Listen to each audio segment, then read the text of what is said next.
Welcome back to Oneself. My name is Stephen Maher. With me today, with me always, is Adam Bartleman. Adam, thanks so much for joining me today, my friend.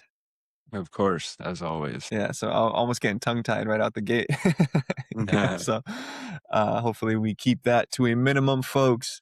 Today, what we want to discuss, y'all, is just a behavior that we've seen in ourselves, right? So if we talk about this, we understand that some men might get their hackles up a little bit, and that's not what we're trying to do. We're just trying to say that we've seen this in ourselves and in other men as well. And there's no judgment there, right? There's truly just love. And the goal is reflection and growth.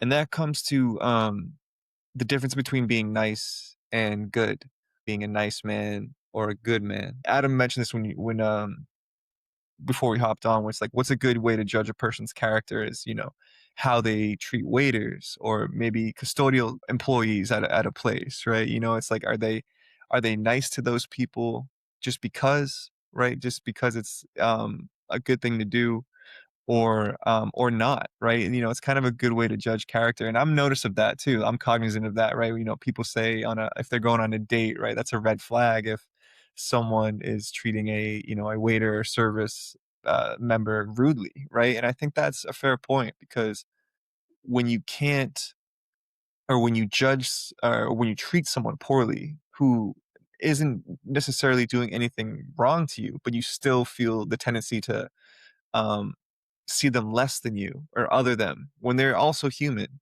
I think that's a crazy indicator of character, right? And and again, not judging it, just trying to call attention to it, right? Where, I've been nice in the past myself, right? In certain situations, but that doesn't necessarily mean I was being good.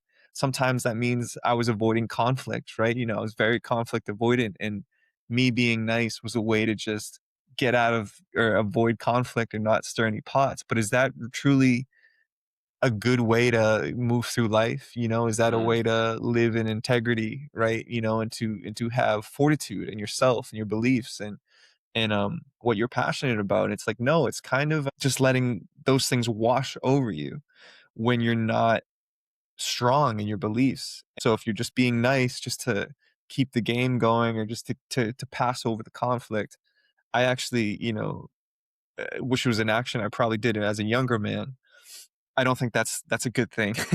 you know. mm. Um, so, Adam, I know we had some thoughts before hopping on here, but yeah, what do you think, man? What do you think of the difference between nice and good, and why, right? And yeah, hit us with it.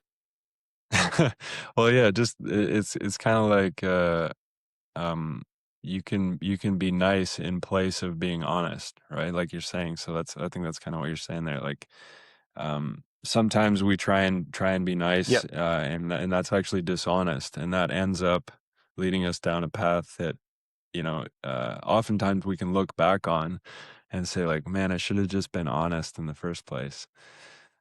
Because the truth always comes out, like the Buddha said, three things can't long be hidden: the sun, the moon, and the truth. So, if we're being nice because we have an idea, and that's always in the mind, right?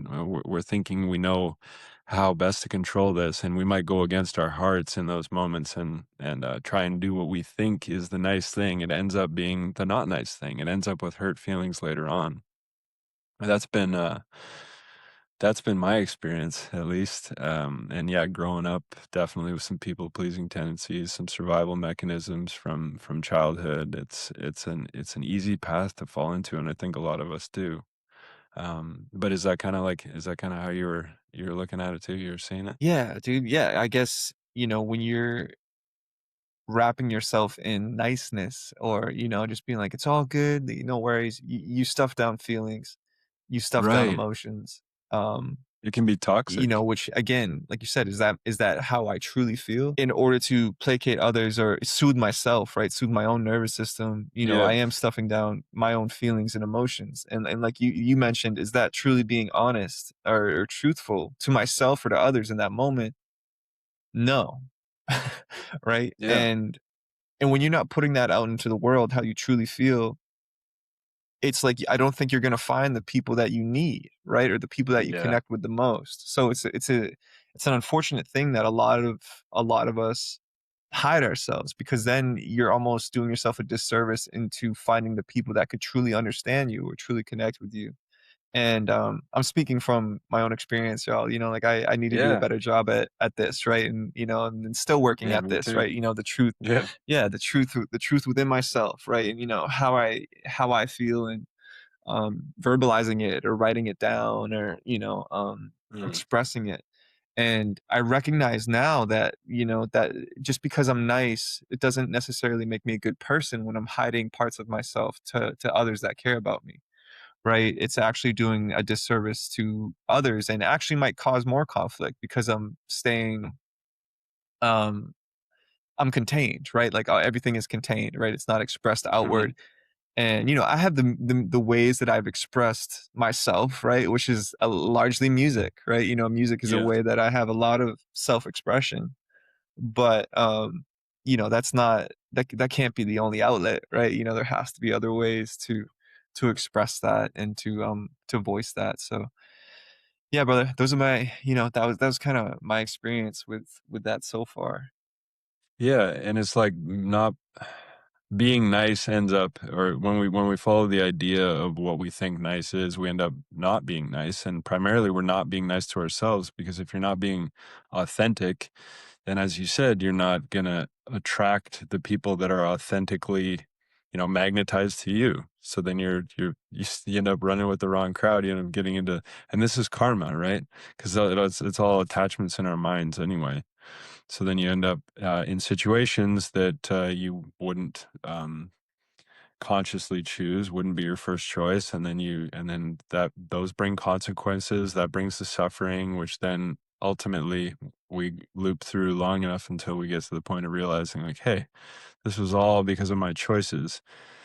And sometimes it takes following the thread back to going like, oh yeah, what did this start with? This started with me being nice and not being authentic, being what I thought was nice and not being authentic.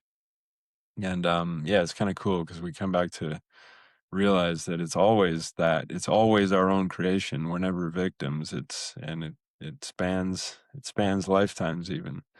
But it's yeah, it's a trip, man, because like we have these ideas, we have these like thought models in our heads of like what nice is supposed to be, and this is part of the problem that we have chosen to deal with through our experience of living in society like we do.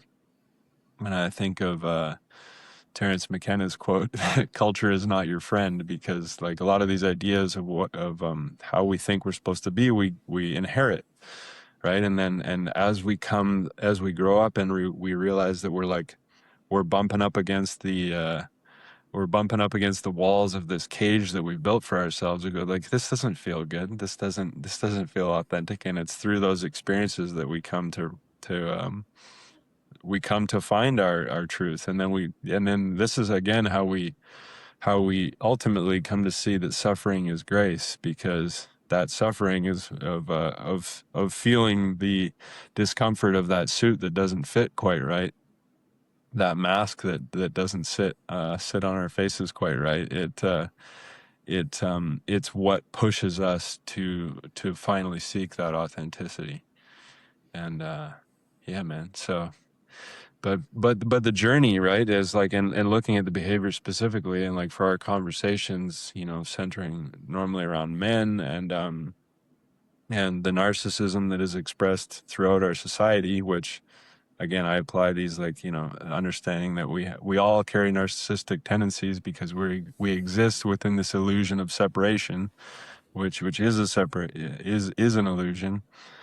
Understanding that we are all one, we are all one self, ultimately. But on that journey, we have to look at how that expresses. And so again, if we're talking about men and our patterns, again, like Stephen and I are saying, like, no judgment, nothing but love, recognizing this has all been within us, as well as like these ideas of like being a nice guy and like what that's supposed to be, and seeing how it expresses in men. Like we're Stephen and I were mentioning before we hopped on, like, yeah, again, the cultural nonsense, the little social hierarchies that we have in our minds that we've all been programmed with, like how does someone treat a server in a restaurant, as we were saying, because oftentimes getting a read on someone's deeper character, which may just be their deeper survival mechanism parts, is seeing how they treat another person that they don't feel they need to treat well. So like a server in a restaurant, a lot of people are rude to servers because they have this kind of social hierarchy in the mind where it's like, well, you're serving me, I'm paying, and you'll see that kind of thing play out. So that kind of thing. Another good way, another good thing to look at, to observe, as Steve and I were chatting about before we hopped on, was men. And are you a really nice and friendly guy, like, but only to attractive women, like, or only to women that you find attractive? Is it only women that you're interested in sexually that you're being kind to? How is that guy treating people that he's not trying to sleep with? That's because that's sometimes you see a big difference in those things. And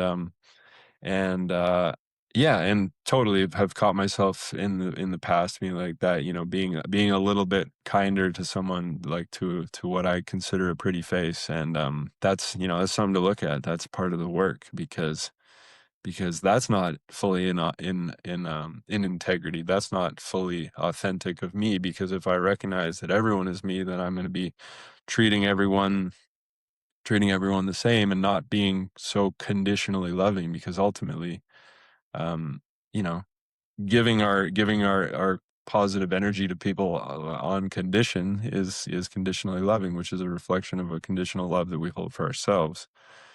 So yeah, that's one that I've noticed in myself and other guys. It's like, oh yeah, you're real gentleman only to the women that you're specifically interested in. But like, how are we going to treat everyone, and also not be looking at it in this transactional, conditionally loving way? Because yeah, it doesn't lead anywhere good. It doesn't lead to happiness. It leads to Like just, more like incel behavior, right? Because if you're rejected, like, or yeah, you're nice to someone, um, and you're rejected, you're like, well, like you're like, oh, like fuck women or whatever. It's just like, yeah, because you were exactly. expecting a claim on that person's body Yeah, because you were nice, right? yeah, And that's not good. Like you said, like that's not a good way to treat no, anybody, or yeah, to expect yeah, like you said, a transaction of yeah, intimacy just because you were nice to someone or took someone on a date, right? There's another example that you hear all the time yes, when the guy, yes, takes a girl out to dinner, buys dinner, spends money, and then he's like, feels like he's owed something, right? yeah, yeah.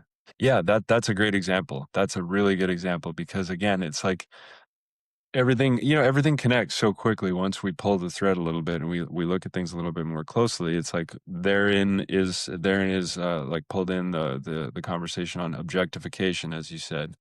Um yeah, the transactional nature of so much of our experience here. And yeah, that's a great one. The man expecting some sexual activity, I guess, like if he spends money. And it's like, if you really think about that, it's like, man, that's just so sad. And it's not just sad for the woman in that situation. It's sad for everyone. It's sad that a man would be feeling that way. It's sad that we would go out with someone and only be willing to talk to them and spend our money, which is like your energy, a representation of energy, if you're thinking you're getting something very specific in return. It's like, that's not a great way to go. It's sort of like when men are so focused on sex. Like, we've chatted about in the past, overhearing conversations. For me, it was like overhearing conversations of young guys in the gym talking about just trying to get laid. And it's like, when I kind of encounter that energy, it's like, how about, instead of focusing on just trying to get laid, how about focusing on like finding someone that you will fall in love with? Like, how about focusing on finding a partner, which means ultimately like focusing on loving yourself and being your best self in order to find a partner. It comes down to that date explanation we're giving. Like, why would you be going out? You should be going out with somebody to have dinner with them because you really want to talk to them and hear what they have to say, and like because you want to connect with them on that level. And it's like, and yeah, if you don't have sex, you wouldn't even think twice about it.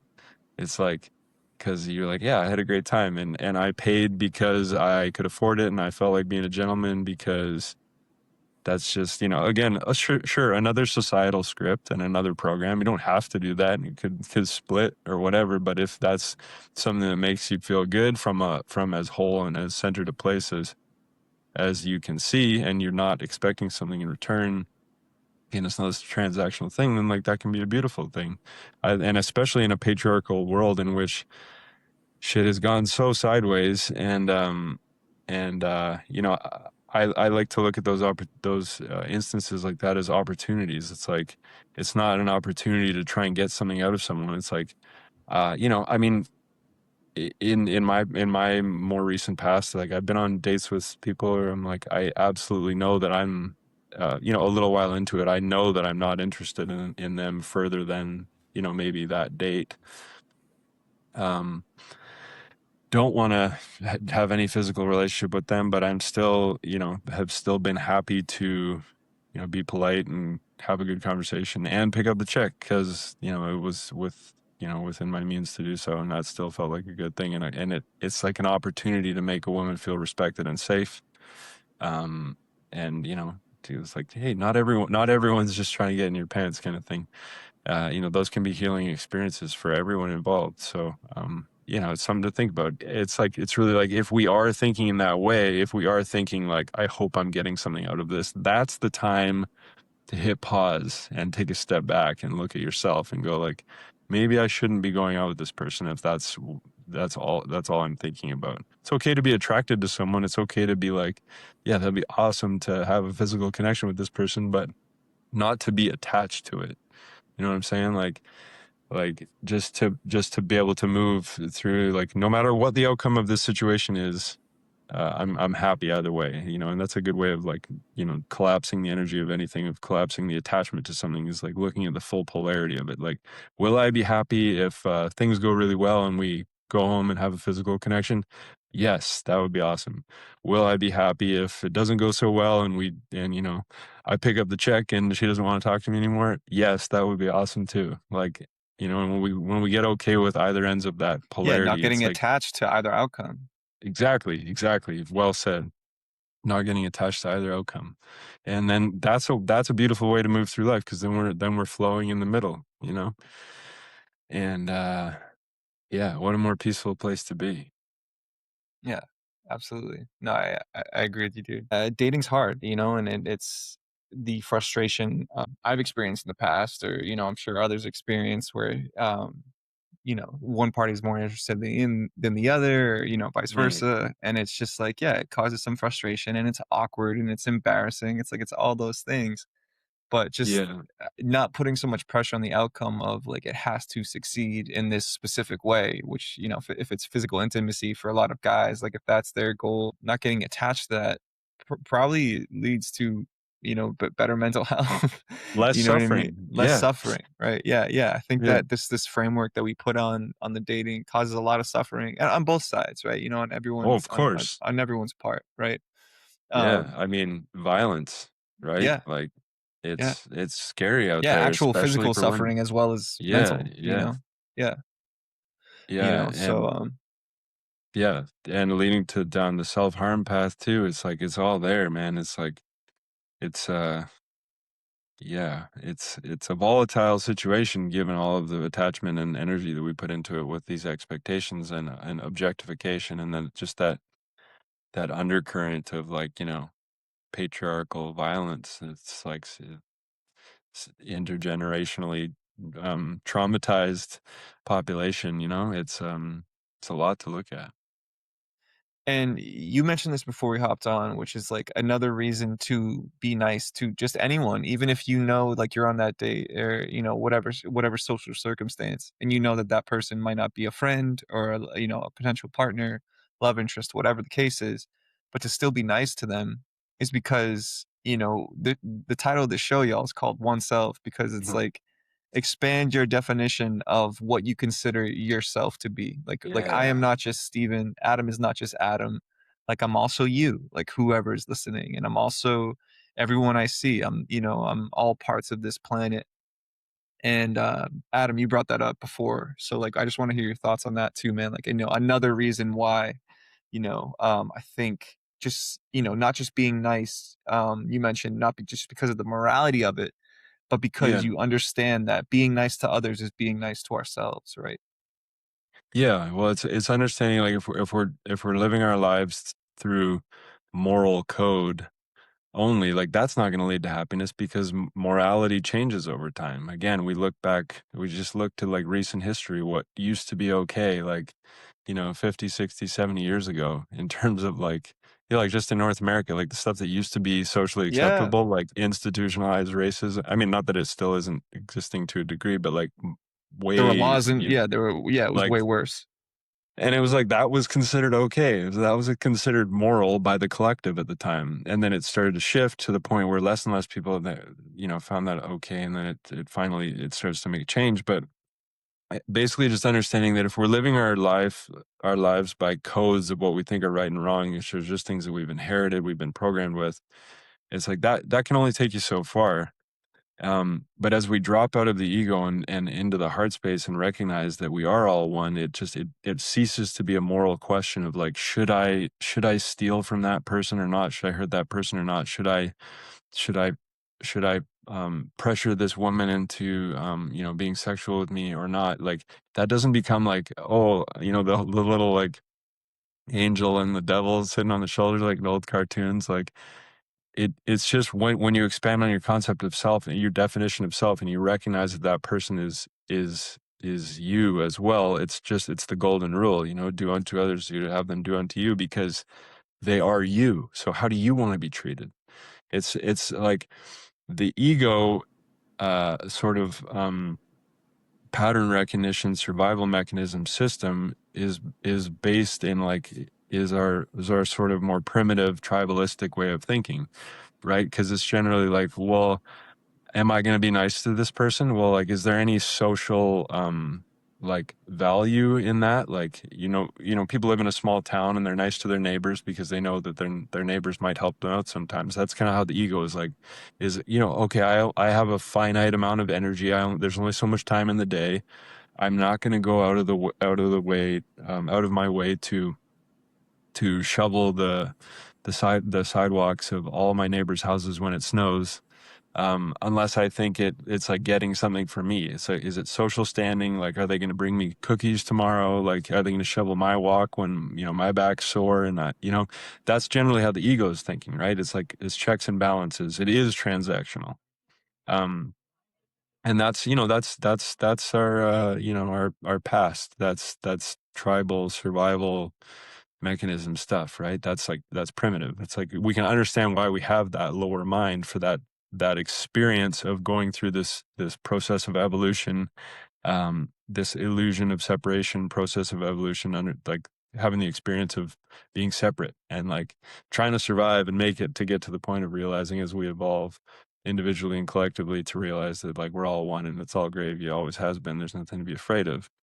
But yeah, understanding that's how the ego works is like it's transactional. What am I getting from this person? I'm being nice to this person. Well, if they're not nice to me tomorrow, then I'm mad. I feel like a victim. I'm not going to talk to them anymore. And so I gave the small town example before, how people generally behave nicer to each other in small towns, but then once you hit like whatever it is, there's some number where people are not able to sort of like organize that in their brains. You end up in a city with 1 million people where people are lonely because they're not interacting with each other because they're overwhelmed. They don't believe that they can be kind to everyone because that's just too much energy being put out, which I don't believe this is true.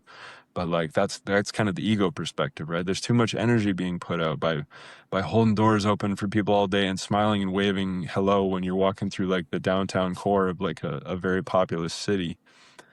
So people start to retract, and that's when they get kind of nasty, and that's why they're less friendly, and that's why that kind of happens in bigger cities, because like the ego is thinking like this is too much energy, and then eventually it just gives up entirely, and it's like isn't nice to anybody, and which again oneself, you're not being nice to anybody. That includes you're not being nice to yourself. So talk about loneliness epidemic, whatever, like all this kind of stuff. I mean, that's just a perspective, but um, yeah, basically, that's kind of how I look. So when you drop into the heart space and recognize everyone's one, all of a sudden that transactional um, filing that's always going on in the mind, because like that's taking up a lot of energy in the brain.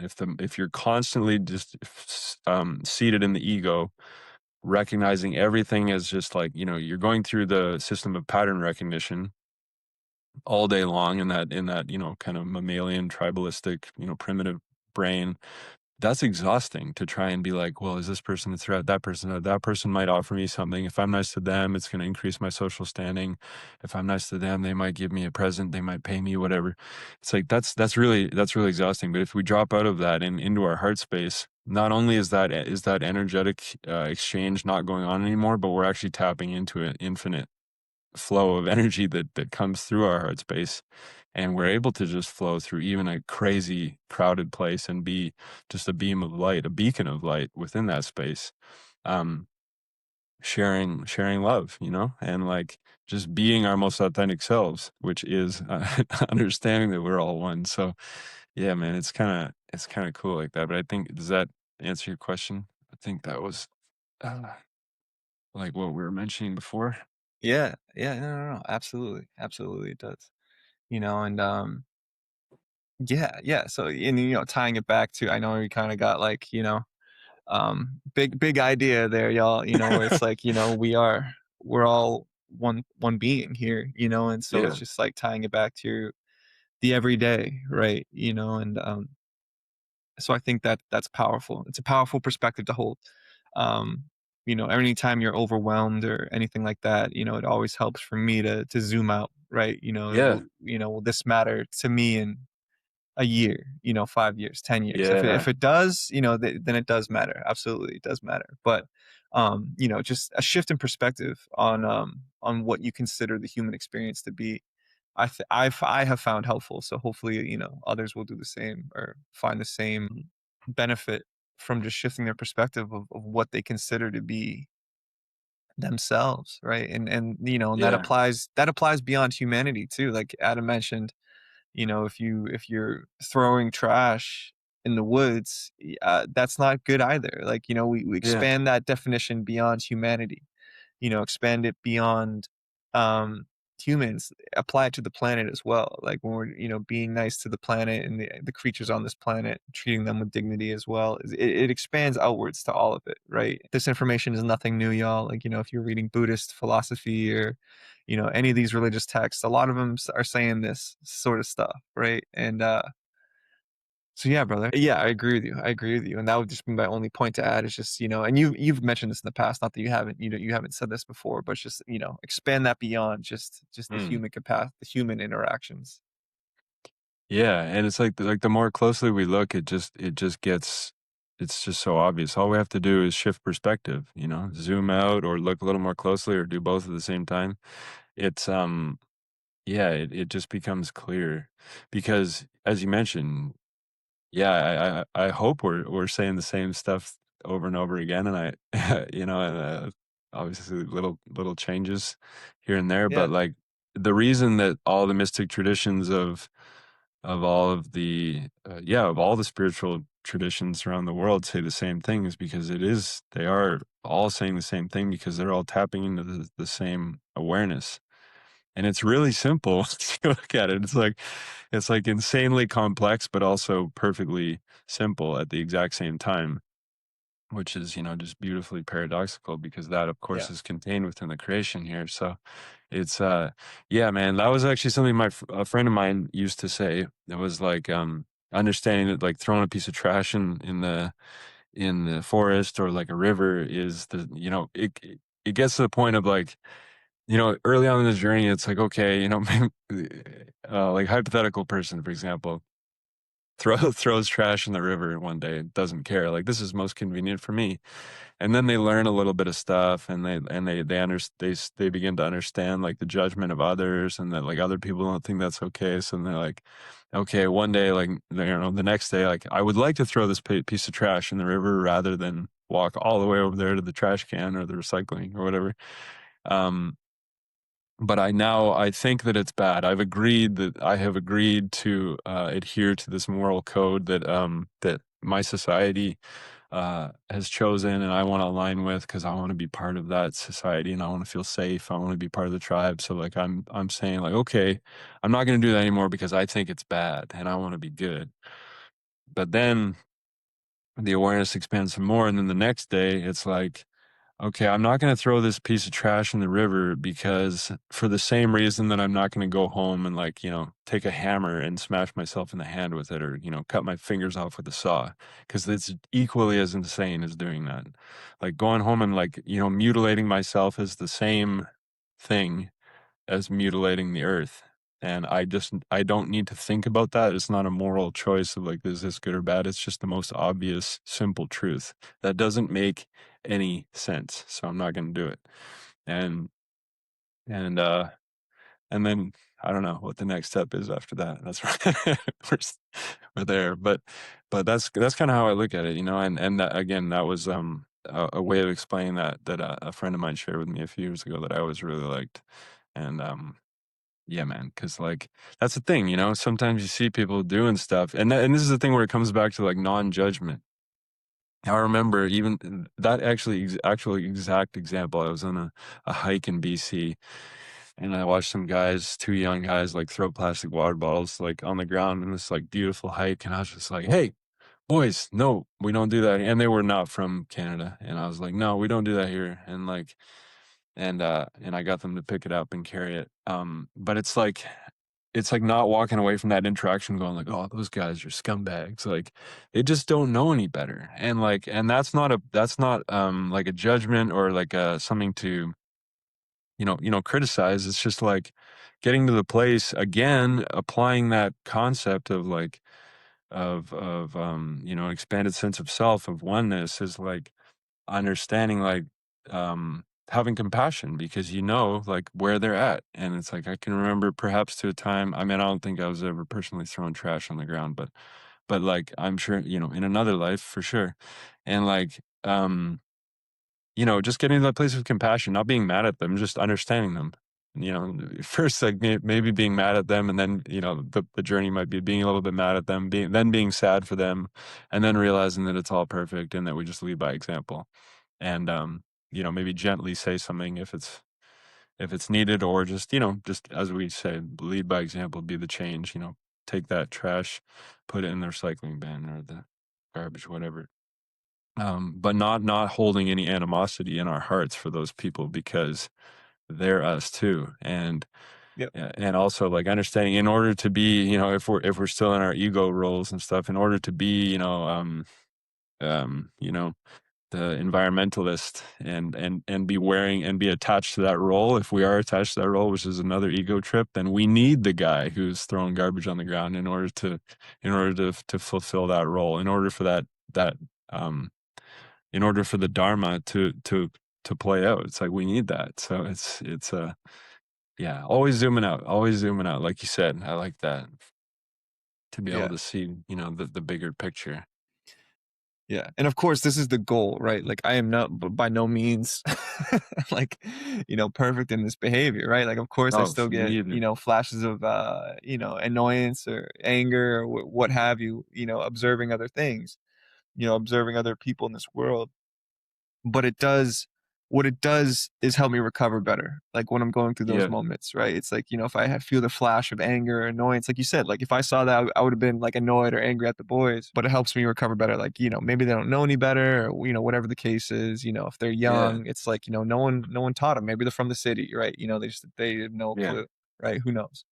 Um, so what it does is help me recover. By no means are we saying that, we're perfect, or, we're already here. It's like, no, like, this is our process of growth and exploration of ourselves as well, and going through the human experience, right? And, you sent me something this week, Adam, which I really like, which is like, we come here and the purpose is to forget, right? Mm, To forget where we come from, like, and the whole and because there's stakes here, right? There's consequence, there's meaning, there's trials and tribulations, suffering, right? yeah, Growth.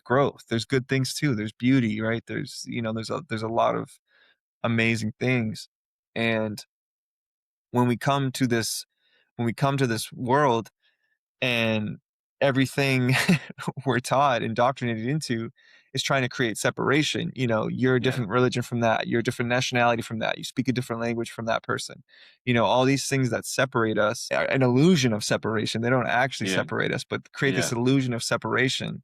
That's what creates all, a lot of the problems that we see in the world today. Because if everyone recognized that, we're all one being here, I think there could be paradise on earth, right? That's the biggest misconception with um religions and stuff. It's like, you have to do stuff here to get to paradise. You have to do yeah, stuff on this plane to, like, yeah, allowed to be enter into paradise. And it's like, this could be paradise too. And humanity is still learning that lesson, right? We're not there yet, yeah, but that's the goal. That's the goal of humanity, is to I think, is to, evolve the consciousness of the collective. mm, And hopefully eventually we get there as a species. But obviously, as a species, we're still in our infancy in terms of consciousness and awareness. And yeah, so yeah, man, I think that's just something else I'd add. But if you let me know if you got any thoughts on that. yeah. Yeah, it's kind of like the religious psyop that we've all been under for like thousands of years. Thinking that we gotta get somewhere. But then it's also like, I think one of the things holding us back so much is like, well, it's like believing that we're not there is essentially denying our own divinity, which is, you know, the same thing as the illusion of separation. It's what underpins the whole thing. Thinking that we need to work to get to somewhere that we are not currently just creates the experience of needing to work to get somewhere. It's like collapsing that illusion of separation and understanding that we already are there because we are it, because we are all God. Like, how could we not be? Is how we kind of drop into that place of recognizing that, um, like Jesus said, the kingdom of heaven is within you. That's like the whole point. But our attachment to the experience of linear time is what keeps us in that loop. But then it's also like recognizing that that's not a bad thing. It's like we can have this goal of self-realization, but also like not being there, being in this illusion of forgetfulness is perfect as well. And of course, that's from the soul perspective. From the human perspective, like, oh my God, yeah, we got a lot of work to do. There's a lot of horrible stuff and suffering and injustice and like insanity on this planet. But also at the same time, realizing that in being able to work with it effectively, we have to do so with no attachment. Again, like, the kids throwing the garbage on the ground in the forest. It's like, if I just, yell at them, it's like that's not going to actually, it's not going to land as much as if I gently explain something and, like, lead by example. So if we're judging the process of where we're at and thinking it's so bad, like that's a way of maintaining an attachment to it, which is going to perpetuate it. So it's like, it's kind of paradoxical, right? It's like, in fully accepting where we are is how we are able to change it. So like, does that make sense? Yeah, bro. Yeah, Yeah. it's like, uh loving the process and recognizing that where we are is where we have chosen to be. So, and it's just like, that's why the whole thing, like, like the Buddha talks about, it's like suffering's in the mind. And it's not like there's a path to happiness. Happiness is the path. It's like there will always be suffering there, because we're existing within polarity. There will always be something you're wanting that you're not getting, something that you have that you don't want, if we are staying attached to those polarities. So it's like the work of coming more and more into the center and remaining there is like how we recognize that, like, that the suffering ultimately is an illusion, and it is grace because it is what leads us to that awareness. Um, so yeah, it's kind of a trip, right? It's kind of far out when we recognize like it's all just it's like this world is insane. It's a chaotic mess, but it's also perfect. It's also exactly where it's supposed to be because this is all of our collective creation. Nobody here is a victim, and I know sometimes that's difficult to hear. But when we drop into the heart space and we recognize and we look from a deeper place within ourselves, from a broader perspective, we can understand that that is true. Like this is an immutable truth that we are all one. So yeah, man, it turns down the volume on all of it. Like I said, like I say, sometimes it just, just makes it easier. And if we can hold, and the work is like you were saying, still get caught in judgment, can sit here and sound all like awesome, spiritual, nice people, it's like, but then, we stop at recording here and I go out and like, somebody looks at me he gives me a dirty look or cuts me off in traffic and I'm getting mad. And it's like you said, it's just collapsing the window of the time that like reaction happens, that stimulus and reaction happens to remembering like, oh wait, that doesn't have to bother me. Cause like if that was happening, that was just to bring my awareness to something within myself. That which happened to me out on the street is just a projection of something I'm holding in my own heart. So it's okay, and I can release the attachment, see it and release the attachment, and so we shorten that window, and that's the work, and it's fun work. It doesn't have to be like work. It's just a way of phrasing it, but we just shorten that. We collapse it until it's happening in the moment. And you're like, wow, like something's coming up and releasing it instantly. And then it's like getting to the point where it's like you can even kind of see it coming. Like the pitch, you're standing at the plate and the pitch is coming at you, but it's in like slow motion. And it's like, it's gonna you're gonna get walked off, you're gonna get hit by that ball, but then you're actually able to just kind of step out of the way. And it's like, yeah, that's trippy. That happens very rarely for me, but more and more, and that's cool, man. Because like, from my perspective anyway, it's fun, and then we get to see, it's like we're just playing a video game here. We're just moving through this world in these Yeah. virtual reality like avatars, and it's far out, man. Yeah. Yeah, Yeah, bro. I agree with you. I agree with you. And so, folks, if you want to support oneself in any way, please do so in all the ways that are free. Like, comment, share this with someone that you think might get something out of it. Leave a review. Engage with us in some sort of way. That's all free, and we appreciate all of it. Um, Otherwise, Adam, any closing thoughts on niceness, oneself, any of the things we talked about today? Any closing thoughts before we wrap it up? Until next week. yeah. I mean, I think for men are starting to have the patriarchal stuff is like crumbling, so men are starting to see their that kind of toxic power that they had slip away. And some people, I believe, are framing that as like a reason for being running a victim script. Like, oh, it's like now we're feeling hard done by.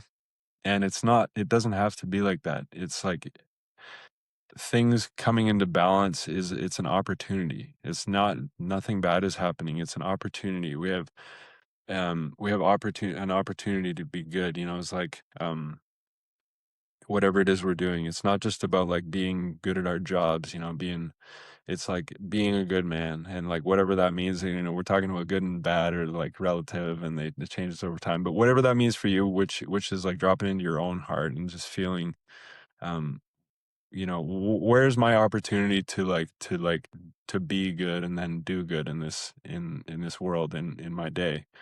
Because we have constant opportunities, it's Mm. just like a really sincere smile to a stranger on the street can change the entire world. Like I've always believed that.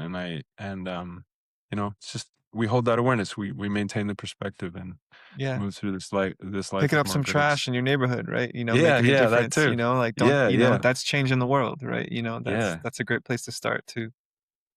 Absolutely, man. Yeah. Yeah, folks. Well, until next week, we will see you then, and have a good one. Right on. Take care.